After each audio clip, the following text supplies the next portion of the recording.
Fala pessoal, boa tarde. Vamos aqui apresentar o trabalho da segunda unidade da disciplina de Sistemas de Tempo Real.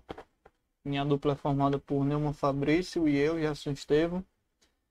E o trabalho proposto pelo professor foi que a gente desenvolvesse um gerenciador de processos de CPU no sistema Linux e utilizando uma interface gráfica. Para a proposta do trabalho, a gente utilizou o Qt Creator, assim como na primeira unidade. Vou falar aqui um pouquinho do código, depois eu mostro em execução para mostrar o funcionamento da nossa aplicação. A gente inicia, né, adicionando as bibliotecas que a gente precisa para tratar de processos. A aplicação toda ela roda em torno desse main window.cpp, né, que é o arquivo principal onde trata da janela e trata todos os filtros necessários que a gente precisou fazer. Então temos o construtor do main window, né? Nele a gente faz o setup da janela, obtém os dados de cada processo, cria um modelo, table model, adiciona os dados ao modelo aqui, passando o process data, parâmetro, conecta o modelo à tabela aqui na UI e por fim mostra a tabela aqui, atualizando por linhas, cada linha é referente a um processo. E por fim nela a gente atualiza a cada um segundo. A cada um segundo a tabela é atualizada e é mostrada para o usuário. Aqui temos a função getProcessData, onde nela tem um comando que a gente utilizou, que é ps-ax-o, para pegar o que interessava para a gente na aplicação, que é a porcentagem de CPU, porcentagem de memória, tempo inicial, que é a hora que iniciou a execução daquele processo, o tempo de execução dele, sua prioridade, seu PID e o usuário que é responsável por aquele processo. Aí basicamente a gente cria um mapa com esses dados, com cada dado desse, que cada um vai ser uma coluna na nossa tabela, representado para cada linha, que no caso é um processo. Então a gente tem aqui o array, o mapa de dados, né? E a gente retorna ele aqui embaixo. Aqui abaixo a gente tem só alguns destrutores que são necessários, né? A gente também precisou destruir esse ponteiro aqui, proc ovpn, porque a gente viu que sem fazer o delete desse ponteiro o programa estava muito lento e a gente descobriu que era a falta desse delete. A gente precisou fazer também. Populate data, que é uma função que ela apenas limpa e mostra os dados atualizados. Row count, que é para contar o número de linhas na tabela, ou seja, o número de processos que a gente tem. Column count, que é esse número aqui dos parâmetros das colunas que a gente tem, é de 0 a 7, então a gente tem 8. Tem 8 colunas. Aqui a gente retorna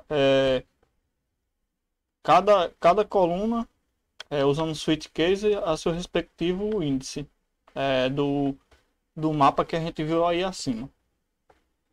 E aqui é basicamente o que a gente vai mostrar para o usuário. Usa um switch case também para mostrar o que a gente pegou de cada processo, né? Como nome, porcentagem de CPU, porcentagem de RAM e assim por diante.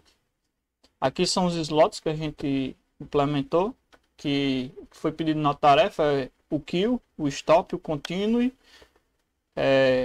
change priority, mudar a prioridade e alocar CPU. Para os três primeiros a gente usou simplesmente a função kill, passando o PID e o código SIGKILL, ou SIGSTOP ou SIGCOUNT. Então já faz as três coisas. E para mudar a prioridade a gente usou get prioridade para pegar primeiramente e set prioridade para setar e alterar. Eu vou mostrar isso em execução lá na janela. A gente passa o prior process, o número do PID que a gente quer mudar a prioridade e a prioridade que a gente quer. E para alocar CPU a gente define uma máscara, escolhe uma CPU que a gente quer executar, pegando por esse campo aqui, passa o endereço da máscara e por fim a gente seta e fazendo schedule set affinity, passando o PID, o tamanho da máscara e o endereço dessa máscara, e assim a gente consegue fazer a alocação de CPU. Vou falar agora pouquinho da execução. A gente usou dois arquivos aqui, esse de carga, que basicamente define esse float e faz essa conta aqui para simular e realmente faz um processamento, né, de CPU, um uso de CPU, e a gente vai ver a porcentagem lá.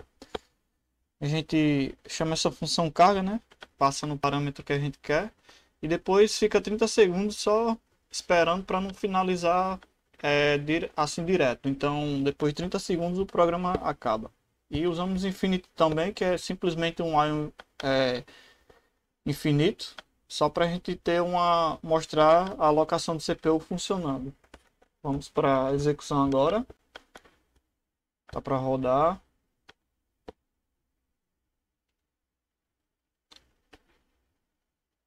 Só esperar compilar, a gente vai botar para rodar agora. O programa executou, a gente tá vendo o que a gente pegou, né? O nome, porcentagem de CPU, RAM, tempo inicial, tempo total, prioridade, PID e usuário. Aqui em cima temos os campos. Temos o filtro, primeiramente. Se a gente botar PS, por exemplo, filtra todos os processos que tem PS no nome. Se botarmos SH, filtra todos por SH e assim sucessivamente. Vamos fazer um filtro aqui passando carga, tá tudo zerado porque não está executando. Quando a gente executa, ele começa a executar. A gente pode ver aqui na HTOP também, já está sendo feito o filtro também, ele está em execução. A gente vê a CPU foi bem alta, o pico dela de processamento agora começa a cair, mas de forma lenta, mas a gente percebe caindo. Se eu passar o PID aqui e der um kill, a gente vai ver que ele vai morrer lá no terminal. Tá aqui, o programa tá morto. Se eu executar novamente, vamos pegar o PID atualizado agora. Vou pegar mais uma vez. Ok, tá executando. A gente vê que foi até 99% a CPU, depois começa a descer. Passei aqui o PID, se eu der um stop e vier aqui no terminal, a gente vê que o programa está parado. Se eu der um continue, ele vai continuar. A gente consegue ver aqui no HTOP, ele é de execução. E o tempo começa a passar novamente do processo. E se a gente tentar mudar a prioridade, a gente vê que, por exemplo, tá 20 aqui a prioridade desse programa, do carga. Se a gente botar 19, ele aumenta mais 19 no caso, porque ele pega um valor nice. Então vai para 39, a gente vê aqui, ó. Tá mudando a prioridade. Se a gente botar novamente, não vai, porque como eu disse, é um valor relativo, é o valor nice. Então ele é no máximo até 19, esse parâmetro relativo. Então não aumenta mais. Agora o programa encerrou lá. O carga acabou depois dos 30 segundos. Fim da execução, a gente viu que a prioridade também foi alterada e agora eu vou mostrar a alocação de CPU.